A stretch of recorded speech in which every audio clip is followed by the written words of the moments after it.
Hello students, this is video number 6 of semiconductors और इसके अंदर हम डिस्कस करेंगे जीनर डायोड और एक फोटो डायोड। तो फोटो डायोड को भी डिस्कस करेंगे और जीनर डायोड को भी डिस्कस करेंगे।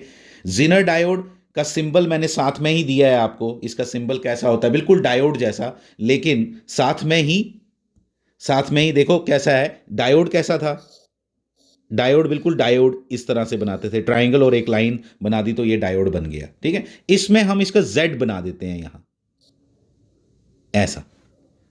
ठीक है, ये जेड जैसा लगे कि ये जीनर डायोड हो गया, ये है ना थोड़ा जेड शेप्ड। ठीक है, इस तरह से, तो इसलिए इसको जीनर डायोड का ये सिंबल इन्होंने बनाया कि जेड यहां दिखाई दे, कि आपको पता चल जाए कि this is a special diode, ये नॉर्मल डायोड नहीं है, इसके अंदर कुछ डिफरेंट हम क्रिएट करते हैं, जिसके कारण ये मेरे लिए बड़ा इंपॉर्टेंट डायोड है। एग्जामिनेशन पॉइंट ऑफ व्यू से इसकी खास इंपॉर्टेंस है, बोर्ड एग्जामिनेशन में भी इसकी बहुत इंपॉर्टेंस है, ये पेपर में आता है। इसकी एक एप्लीकेशन है Zener diode as a voltage regulator, वो बहुत ज़्यादा इंपॉर्टेंट है। What is a Zener diode and what is how it works as a voltage regulator, ये इसकी खास इंपॉर्टेंस है। अब मैं अगर बात करूं जीनर डायोड की, तो अब देखते हैं जरा जीनर डायोड किस तरह से काम करता है और इसकी पहले क्या क्या इसके अंदर डिफरेंसेस हैं उसको मैं बता। पहले it is a special diode, एक अलग तरह का डायोड है, ये बिल्कुल नॉर्मल डायोड जैसा नहीं है। ठीक है, लेकिन उसके अंदर क्या चेंजेस की उस डायोड के अंदर, की जीनर डायोड बन पाया, उस पर हम बात करेंगे, देखना कैसे। First, these diodes these diodes are heavily doped। और मैंने ये पहले भी आपसे बात की थी प्रीवियस वीडियोस के अंदर, when the diodes are heavily doped, अगर मैं डायोड को हेविली डोप कर दूंगा, that these diodes are heavily doped, hence the width of the depletion layer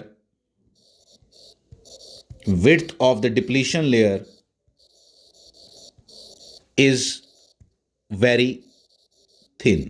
एक पहली प्रॉपर्टी क्या किया, मैं चाहता था कि डिप्लीशन लेयर की क्या हो, डिप्लीशन लेयर की जो थिकनेस है वो बहुत कम हो, इसलिए मैंने उसको क्या किया, हैवीली डोप किया। पहली बात तो ये समझ आ गई।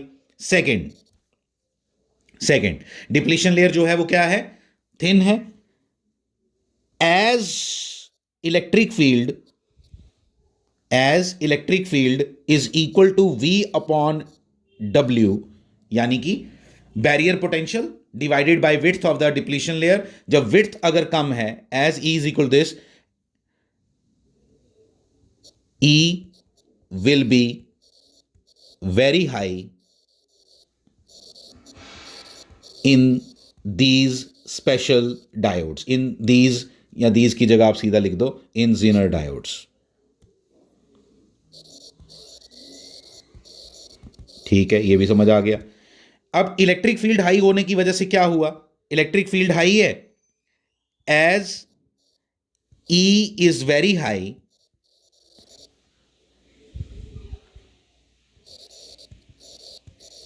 of the depletion region,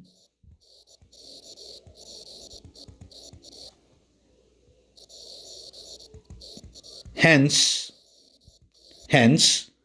this E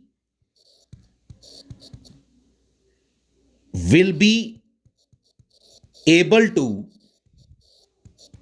break the covalent bonds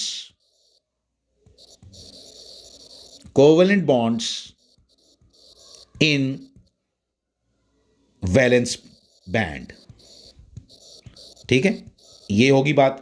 ठीक है, और इसलिए जब इस डायोड को रिवर्स बायस किया जाता है, ये होने की वजह से, देखो मैंने ये सब आपको बातें पिछली बारी भी बताई हैं, जब मैंने आपको रिवर्स बायस कैरेक्टरिस्टिक्स के बारे में बताया था। जीनर डायोड की अगर मैं बात करूं तो ये क्या चल क्या रहा है, क्यों कर रहे हो ये सब इसके साथ, क्योंकि जीनर डायोड को आप काम करवाना चाहते हो रिवर्स बायस में। क्या सर वो फॉरवर्ड बायस में काम नहीं करता? बिल्कुल करता है, बिल्कुल करता है। फॉरवर्ड बायस में बिल्कुल वैसा ही काम करता है जैसा एक नॉर्मल डायोड काम करता है। तो फिर कोई पर्पस नहीं हुआ ना। तो इसके अंदर खासियत क्या है उसके बारे में बात कर रहे हैं, पहली बात। लेकिन आपको कोई कंफ्यूज करने के लिए पूछ सकता है, क्योंकि जीनर डायोड्स को हम यूज करते हैं रिवर्स बायस में, लेकिन समबडी आस्क यू कि क्या हम फॉरवर्ड बायस में इससे काम ले सकते हैं? बिल्कुल ले सकते हैं, बिल्कुल ले सकते हैं। फॉर एग्जाम्पल मेरे पास, मैं घर में बैठा हूँ, मेरे को कोई काम करना है, मेरे को ऐसा है मैं मार्केट से नहीं जाना चाहता और मेरे घर में जीनर डायोड पड़ा है और मेरे को सिर्फ फॉरवर्ड बायस कराना है और मैं फॉरवर्ड बायस को यूज करके उससे काम करवाना चाहता हूँ, लेट मी टेल यू, बहुत ईजिली मैं उससे काम करवा सकता हूँ, उसमें कोई प्रॉब्लम नहीं है, ठीक है। लेकिन अगर मैं मार्केट में अगर रेट का पता करूं कि जीनर डायोड ज्यादा महंगा आता है या नॉर्मल डायोड महंगा आता है, तो जीनर डायोड महंगा आता है, ठीक है। तो अगर मैं महंगी चीज खरीद रहा हूं तो उसके अंदर कोई खासियत होनी चाहिए ना, मतलब मैं फॉरवर्ड बायस में ही काम करवाना था, भैया नॉर्मल डायोड लेके आओ, तो आप ये वाला डायोड क्यों लेके आए? तो आपने इसलिए ये वाला डायोड लाया क्योंकि आप इससे कुछ स्पेशल चाहते हो। इससे स्पेशल ये है कि ये रिवर्स बायस में भी काम करता है। आपने रेक्टिफायर में क्या देखा था? रेक्टिफायर में हमने ये देखा था कि डायोड जब एक नॉर्मल डायोड जब रिवर्स बायस होता है, देखो मैं आपको बताता हूं, एक नॉर्मल डायोड की खासियत बताता हूं। एक नॉर्मल डायोड जब रिवर्स बायस होता है तो रिवर्स बायस में हम ये उसको कभी भी ब्रेकडाउन में नहीं लेके जाते। अगर वो ब्रेकडाउन में चला जाए ना नॉर्मल डायोड, वो जल जाता है, इट विल बर्न। इसलिए हम उसको इस तरह से काम करवाते हैं कि उसकी उसकी कभी भी वो एवलांच वोल्टेज पहुंचे ही ना।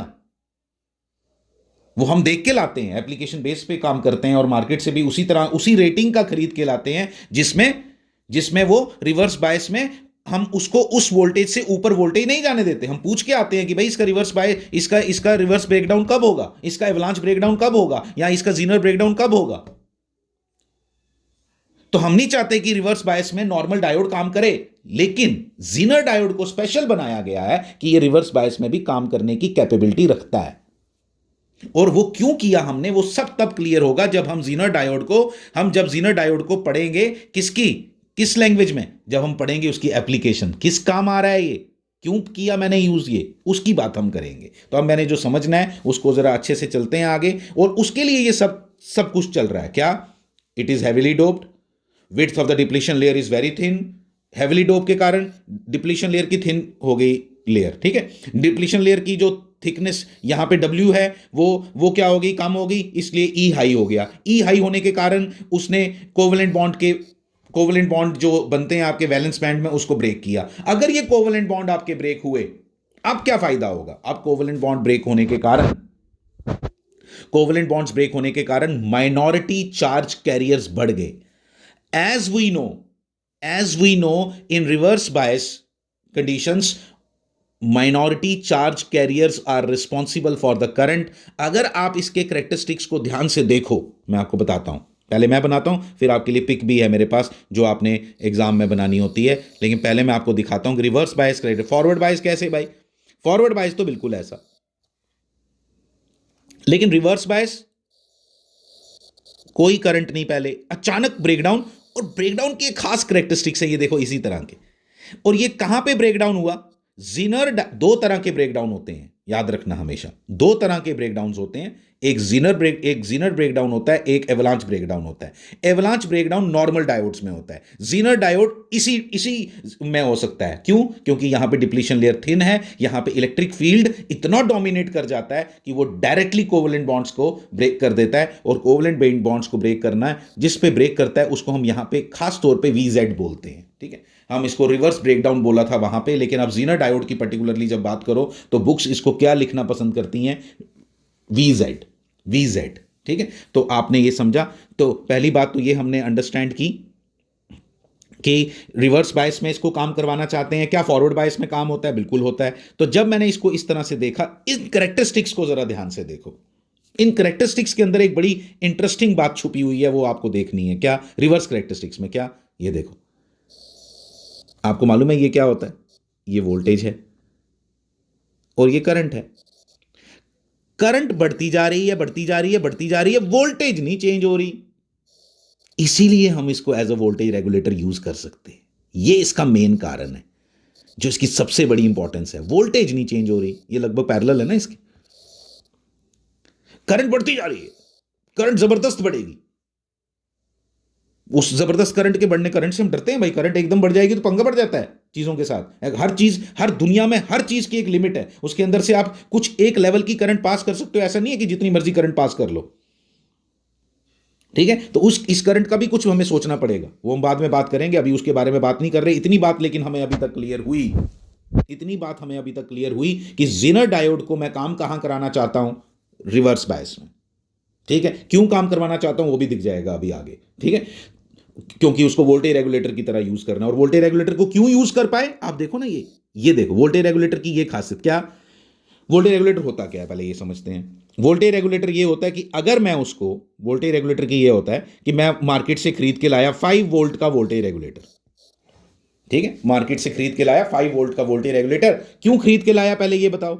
मैं खरीद के इसलिए लाया वोल्टेज रेगुलेटर क्योंकि मेरी जो अप्लायंस है वो उसको मैं एक पर्टिकुलर वोल्टेज पे ही चलाना चाहता हूं, मान लो 5 वोल्ट पे ही चलाना चाहता हूं, लेकिन मेरी जो सप्लाई है ना उस पर मुझे भरोसा नहीं है।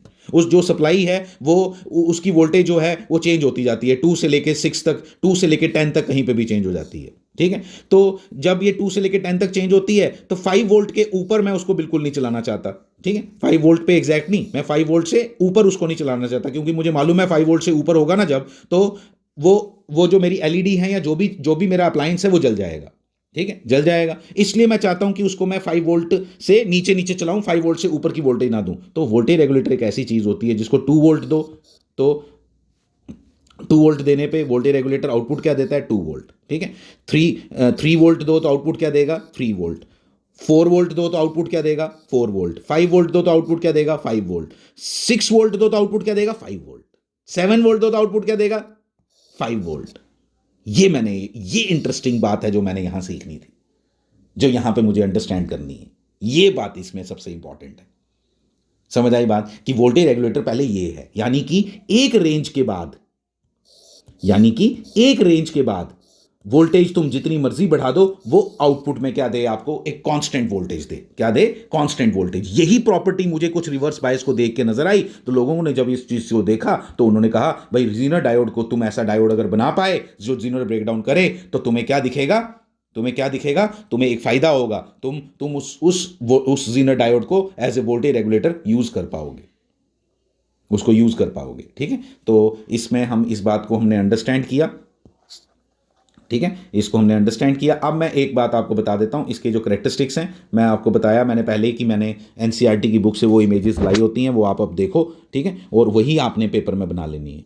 तो एग्जाम में आपने इसका एक सिंबल बनाना है, सिंबल बनाने के साथ जो मैंने इसके साथ लिखी चीज़ें वो करनी है, ये करेक्टरिस्टिक्स आपने अच्छे से बनाने हैं।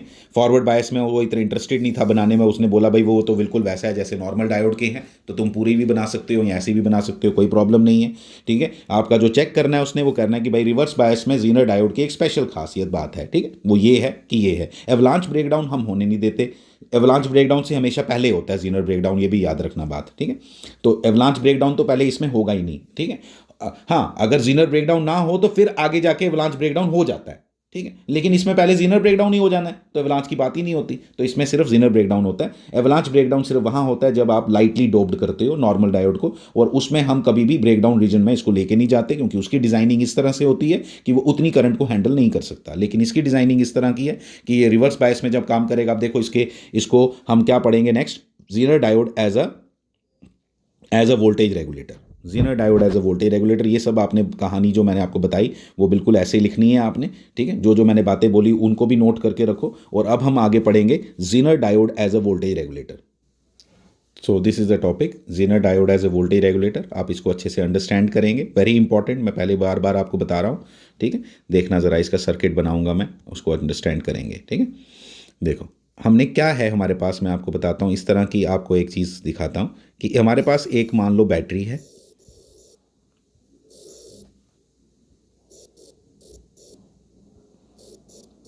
जिसमें एक पॉजिटिव टर्मिनल होता है और एक नेगेटिव टर्मिनल होता है, ठीक है। और ये बैटरी जो है, ये वोल्टेज, इसकी जो वोल्टेज आती है वो रिलायबल नहीं है, मतलब फिक्स्ड नहीं है कि वो कितनी वोल्टेज देगी। तो वो मेरे को दे सकती है 1 से लेके 6 वोल्ट तक, कुछ भी 1 वोल्ट से लेके 6 वोल्ट तक कुछ भी वोल्टेज दे सकती है, फाइन। मेरे पास एक एलईडी है, एलईडी हम पढ़ने भी वाले हैं अभी आगे, ठीक है। एलईडी का स्ट्रक्चर इस तरह के बना देते हैं,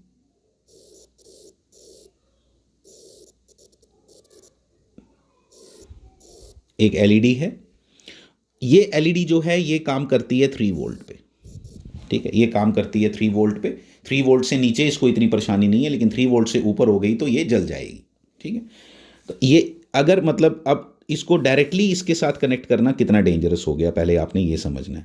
ठीक है, डायरेक्टली इसको इसके साथ अगर हमने कनेक्ट कर दिया तो ये तो डेंजरस हो गया।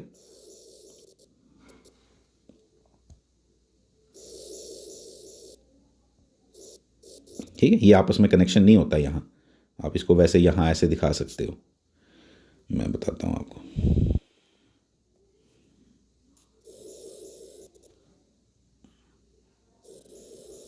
जब ऐसे कभी क्रॉस करना हो ना तो ऐसे कर लो, ठीक है, कि आपस में कनेक्शन नहीं है, ये दिखाने का तरीका होता है। ठीक है, तो इस तरह से हम डायरेक्टली कनेक्ट करेंगे तो इसका तो डेंजरस रहेगा, ये तो खराब हो सकती है।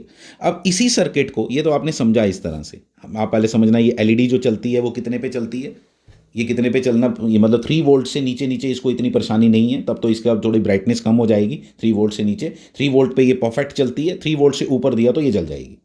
ठीक है, आप देखो अब इसी सर्किट को किस तरह से बनाया जाता है वो आपने समझना है। हम ये बैटरी को इस तरह से नहीं बनाते ऐसे जैसे मैंने ऊपर बनाया, हम इस तरह से शो करते हैं। बैटरी तो इस तरह की है, ठीक है, बैटरी इस तरह की है। ये वोल्टेज रेगुलेटर का सर्किट है, देखना ये रेजिस्टेंस एक लगाते हैं, इसका रीज़न मैं आपको बताऊंगा अभी क्यों। ठीक है, अब आपने क्या समझा, ये आपका जीनर डायोड जिसको रिवर्स बायस में आपने चलाना है। तो रिवर्स बायस में चलाना है तो आपने ध्यान देना, आपकी बैटरी की पॉजिटिव टर्मिनल ऊपर है, इसलिए आपने इसको कनेक्ट करना है यहाँ ऐसे। देखना मैं आपको बताता हूँ, ये डायोड आपका रिवर्स बायस में मैंने कनेक्ट किया है, आपको दिखना चाहिए कैसे। ठीक है, और ये आपकी एलईडी है, यानी कि ये आपका लोड है ये वाला।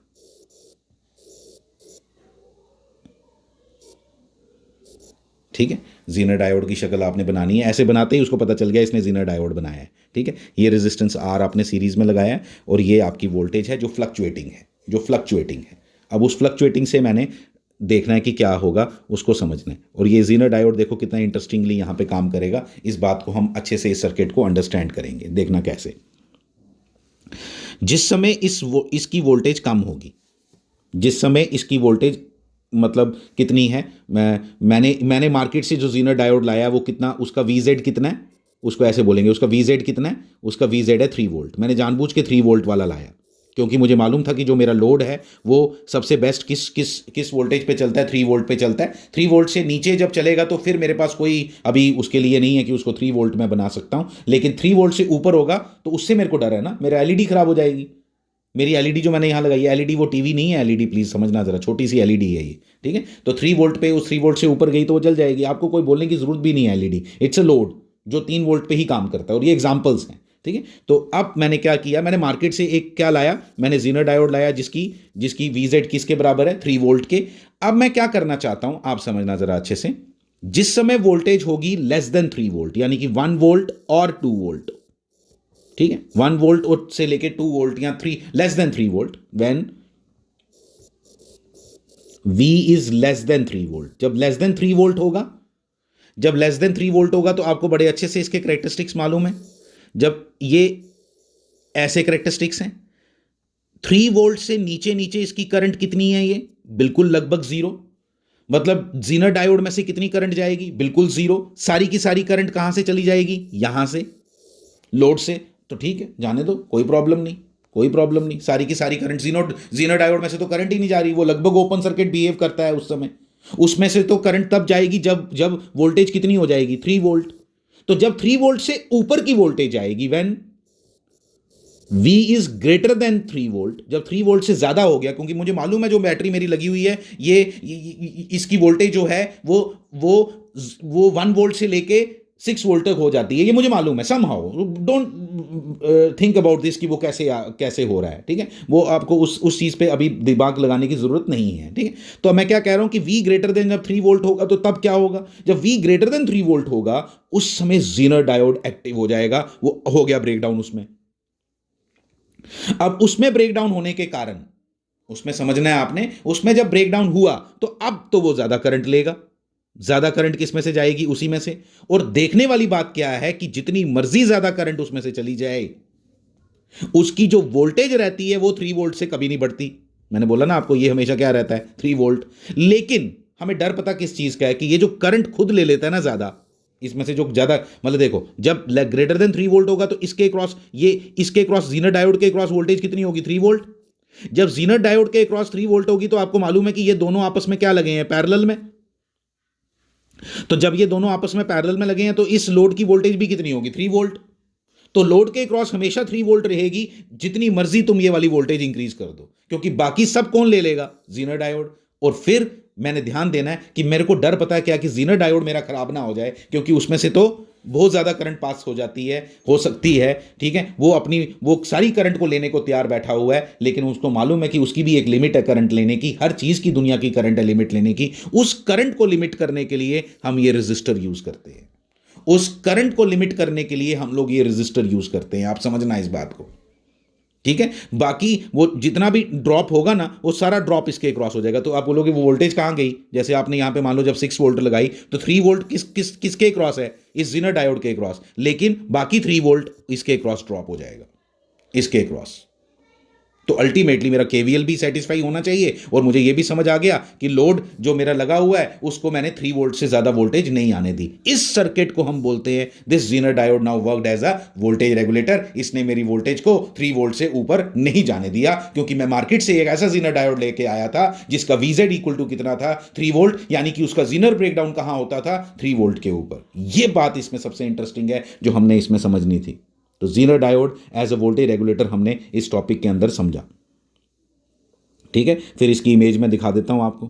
ये सर्किट है एनसीईआरटी में जो दिया हुआ है, बिल्कुल सिंपल अनरेगुलेटेड वोल्टेज सप्लाई। मैंने आपको पहले ही बता, फ्लक्चुएटिंग मैंने बोला, इन्होंने अनरेगुलेटेड लिखा है। मैं रिकमेंड करूंगा कि आप यही लिखो। रेगुलेटेड वोल्टेज आपको कैसे मिली, मैंने पूरा प्रोसेस आपको समझा दिया। मैंने जिसको आर लिखा था इसने आरएस लिखा है, सीरीज में रेजिस्टेंस लगाया है, ठीक है। आईएल लोड करंट हो गई, ठीक है। तो ये इसमें अंडरस्टैंडिंग आपको डेवलप करनी है। ये जो वोल्टेज आएगी, जो आरएल है, वो आपको पता है कि आपने जो 3 वोल्ट लगाया, यहाँ पे इसके क्रॉस भी क्या आएगा? 3 वोल्ट आएगा। इसकी अपनी एक रेजिस्टेंस होगी आरएल। अगर आप कोई पूछे आईएल किसके बराबर होगा, तो आप बोलो जो वीजेड है आपका, जो भी वीजेड है अपॉन, जब ये मतलब जब ये वीजेड रीच कर गया होगा, मतलब मैं ग्रेटर देन 3 वोल्ट की वोल्टेज जिसकी बात कर रहा हूँ, उस समय आईएल की वैल्यू क्या आएगी? उस समय आईएल की वैल्यू आएगी VZ divided by IL, VZ divided by RL, ये आईएल की वैल्यू होगी, ठीक है। ये सब कुछ दिख गया जो मैंने आपको बताया। ये सारा इंटरेस्टिंग पार्ट है, ये आपको अच्छे से अंडरस्टैंड करना है, ठीक है। तो फोटो डायोड हमारा नेक्स्ट टॉपिक है जिसको हम डिस्कस करने वाले हैं अभी। तो हमारा नेक्स्ट टॉपिक है फोटो डायोड। इसको देखना, फोटो डायोड में किस तरह से हम काम करते हैं। देखो, फोटो डायोड का मतलब, फोटो मतलब आपको मालूम है लाइट से रिलेटेड कुछ काम होने वाला है। Photo diode is actually A sensor. ये सेंसर होता है जो यूज करते हैं लाइट को डिटेक्ट करने के लिए। याद रखना, लाइट को डिटेक्ट करने के लिए ये सेंसर यूज किया जाता है। मतलब ये इस तरह की एक डिवाइस है, जब आप इसको मार्केट से अगर लोगे तो इसके ऊपर लाइट गिरती है ना, अगर इसके ऊपर लाइट गिरेगी, अगर इसके ऊपर लाइट गिरेगी तो ये सेंस कर लेता है और हमें बता देता है। वो कैसे बताता है वो अलग बात है, ठीक है। अभी हम उसको डिस्कस करेंगे कि इसकी वर्किंग किस तरह से है, उसको समझना है हमने। मतलब ये फोटो सेंसिटिव है। फोटो सेंसिटिव मतलब हुआ लाइट सेंसर है, ये लाइट को सेंस कर लेता है। एक ये फोटो डायोड, एक एलडीआर होते हैं जो बड़े इंटरेस्टिंग रहते हैं। आपको मालूम है जैसे ही लाइट, मतलब लाइट को सेंस करना इनका काम है, लाइट को सेंस करना काम है। ये जो स्ट्रीट लाइट्स यूज़ की जाती हैं उसमें ये यूज़ किए जाते हैं फोटो डायोड्स।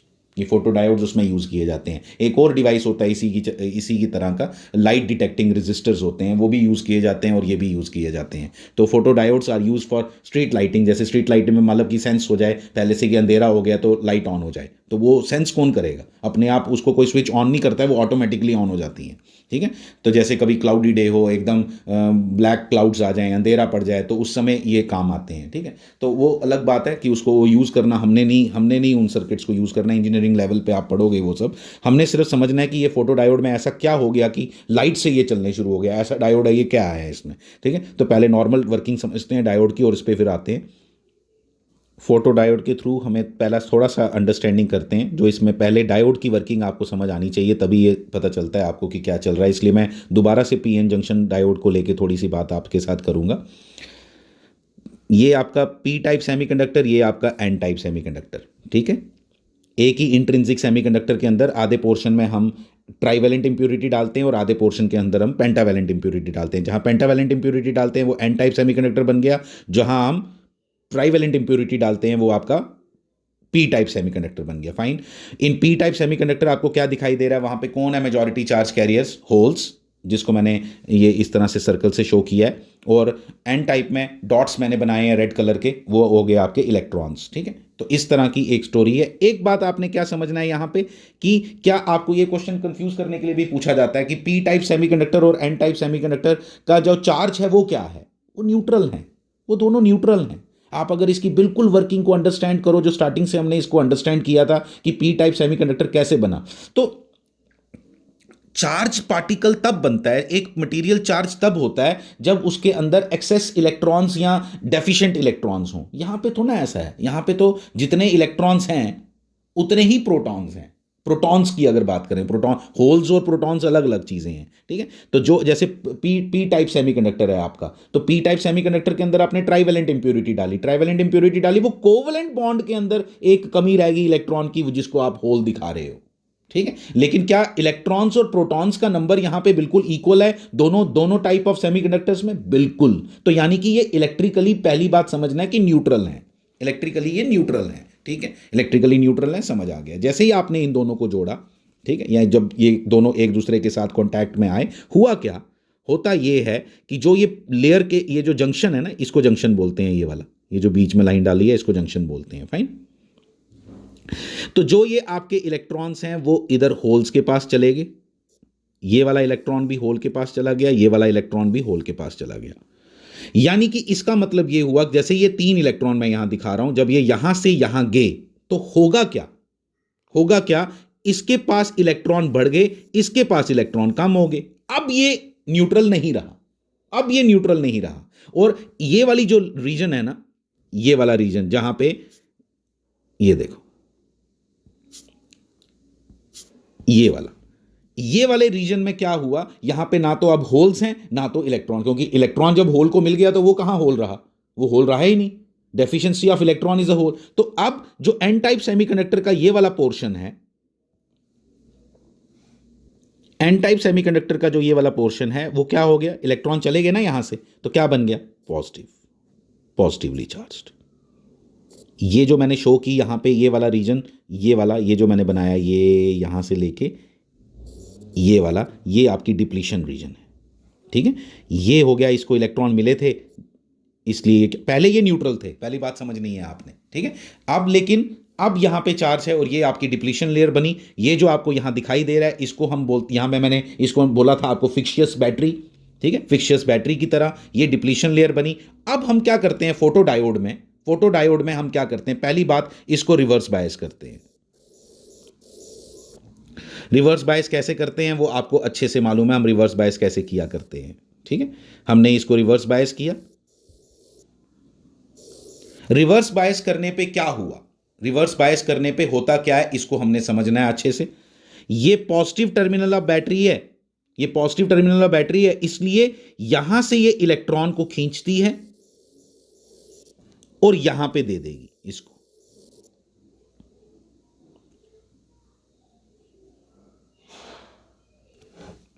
ठीक है। और यहां पे देने के बाद हुआ क्या कि जैसे ही इलेक्ट्रॉन यहां से लिया और यहां पे दिया, तो डिप्लीशन लेयर जो है ये और थिक हो जाती है। डिप्लीशन लेयर जो है वो और थिक हो जाती है। हमने पढ़ा भी था रिवर्स बायस के टाइम पे डिप्लीशन लेयर और ज्यादा थिक हो जाती है, ठीक है। और मान लो अगर ये 3 वोल्ट है, पहले जो डिप्लीशन लेयर फॉर्म हुई थी रिवर्स बायस लगाने से पहले, उसमें उसका पोटेंशियल बैरियर कितना था? 0.7 वोल्ट। कितना था? 0.7 वोल्ट। और जब मैंने इसको रिवर्स बायस दिया तो इसने इस पोटेंशियल बैरियर को और बढ़ाया, और बढ़ाने के बाद कितना कर दिया?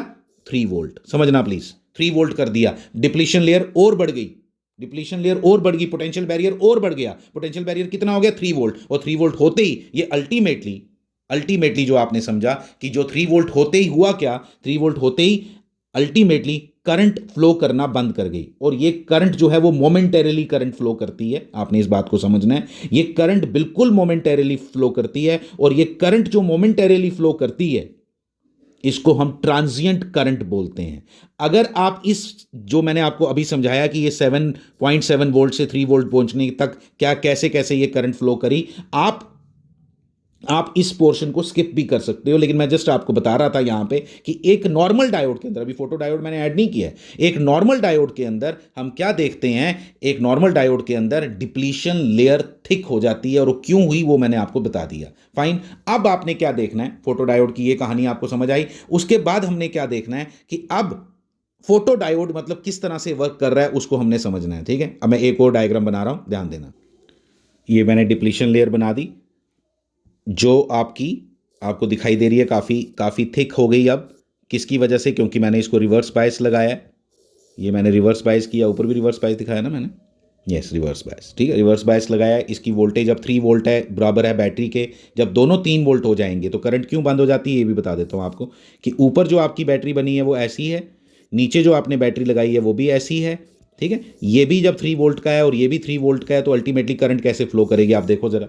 3 वोल्ट प्लस ये -3 वोल्ट प्लस 3 वोल्ट अल्टीमेटली क्या हो गया? जीरो। तो नेट वोल्टेज इसकी कितनी हुई? जीरो। तो कोई करंट फ्लो नहीं करेगी, ठीक है। तो करंट फ्लो नहीं करती है, और वो मोमेंटरीली थोड़ी सी करंट फ्लो करी, जिसकी वजह से वो 0.7 वोल्ट से पोटेंशियल बैरियर होके कितना बन जाता है? 3 वोल्ट। 3 वोल्ट नहीं, जितना ये वाली बैटरी आपने लगाई है रिवर्स बायस वाली बैटरी, उसके बराबर हो जाता है, और अल्टीमेटली करंट सीज कर जाती है। अब मैं आगे बढ़ता हूं, फोटो डायोड में क्या कहानी है। फोटो डायोड में हमें क्या दिखाई दे रहा है कि ये आपके होल्स, इलेक्ट्रॉन्स मैंने सब बना दिया। डिप्लीशन लेयर में हम लोगों ने यहां पे इसको ग्लास का बनाया होता है एक्चुअली, एक ट्रांसपेरेंट, किसी ट्रांसपेरेंट मटेरियल का बनाया जाता है, कि इसके ऊपर हम लाइट को गिरा सकें, इसके ऊपर हम लाइट को गिरा सकें। Light comes in the form of electromagnetic waves, और हमें मालूम है E is equal to H nu होता है। E इज इक्वल टू क्या होता है? H nu. तो यहां पे लाइट गिरेगी, लाइट गिरेगी तो होगा क्या? इस डिप्लीशन लेयर में ऑलरेडी कोई चार्ज कैरियर्स यहां पे प्रेजेंट नहीं है, आपने इस बात को समझना है। इसमें कोई भी चार्ज नहीं होता, चार्ज कैरियर नहीं होते डिप्लीशन लेयर में, तभी इसका नाम है depletion layer. Depletion layer means depleted of the charge carriers. तो अब क्या होगा यहां पे? बेसिकली एटम्स तो हैं ही हैं, ठीक है, तो उनके तो बॉन्ड्स भी बने हुए हैं। उस एटम पे जब ये एनर्जी गिरेगी, और अगर ये एनर्जी सफिशिएंट अमाउंट की हुई, ठीक है, अगर ये एनर्जी सफिशिएंट अमाउंट की हुई, तो वहां से एक इलेक्ट्रॉन निकलेगा। ये एटम है आपका, ठीक है, यहां से एक इलेक्ट्रॉन निकला, और ये इलेक्ट्रॉन जो है वो इधर की तरफ भागेगा। समझ आई बात? यहां पे क्या हो गया? यहां पे एक होल क्रिएट हो गया, एक डेफिशिएंसी क्रिएट हो गई, ठीक है, और ये इलेक्ट्रॉन जो है वो यहां की तरफ भागेगा, क्योंकि ये ऑलरेडी पॉजिटिव है, और ये क्या है? नेगेटिव। और होल जो है वो पॉजिटिव चार्ज है, इसलिए वो इधर की तरफ भागेगा। तो ये बात हमें समझ आ गई। तो जब ये जो आपको दिखाई दे रहा है यहां पे होता हुआ, ये जो आपको यहां दिखाई दे रहा है होता हुआ, यानी कि लाइट गिरने के कारण, कहां पे लाइट गिराई हमने? डिप्लीशन लेयर पे। डिप्लीशन लेयर रीजन में हमने जब लाइट को गिराया, तो वहां से एक इलेक्ट्रॉन निकला, वो फ्री इलेक्ट्रॉन बन गया। वो जो फ्री इलेक्ट्रॉन बना, उस फ्री इलेक्ट्रॉन को क्या हुआ? वो फ्री इलेक्ट्रॉन, ये पॉजिटिव है ना, यहां इसकी तरफ भागा, और इधर भागा, तो यहां एक्सेस इलेक्ट्रॉन्स हो गए, एक्सेस चार्ज कैरियर्स हो गए।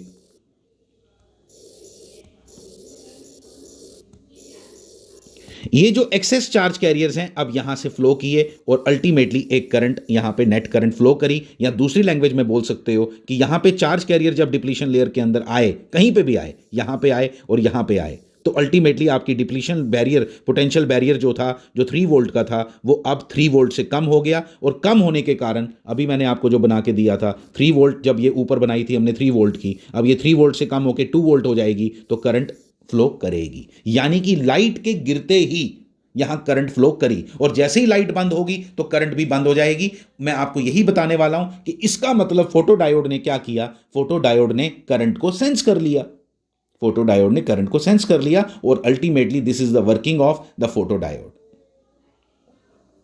डिप्लीशन लेयर की बात मैंने यहां पे एक्स्ट्रा की आपके साथ, जो मैंने आपको पहले भी बताई थी, दोबारा बता दी। अब यहां पे फोटो डायोड की वर्किंग के बारे में क्या बताया, कि लाइट जैसे ही गिरेगी इस डिप्लीशन रीजन में लाइट गिरने की वजह से जो आपके एटम्स थे, उनमें से एक इलेक्ट्रॉन निकलेगा बाहर, और इलेक्ट्रॉन जो फ्री बनेगा, वो फ्री बनने के बाद यहाँ पे पॉजिटिव चार्ज होने के कारण इलेक्ट्रिक फील्ड जो यहाँ पे डेवलप्ड है वो ऐसा है।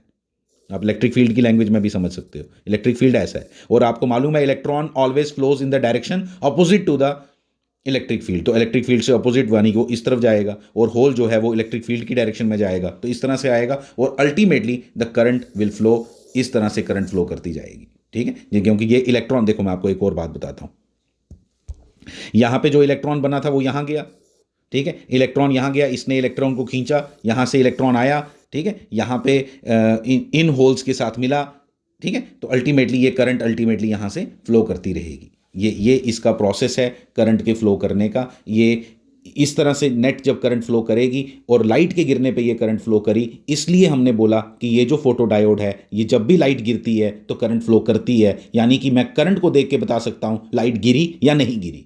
That is why it is called light sensor, photo sensor, photo sensitive material, photo sensitive photo sensors. बस इतना बोल सकते हो आप। Thank you very much.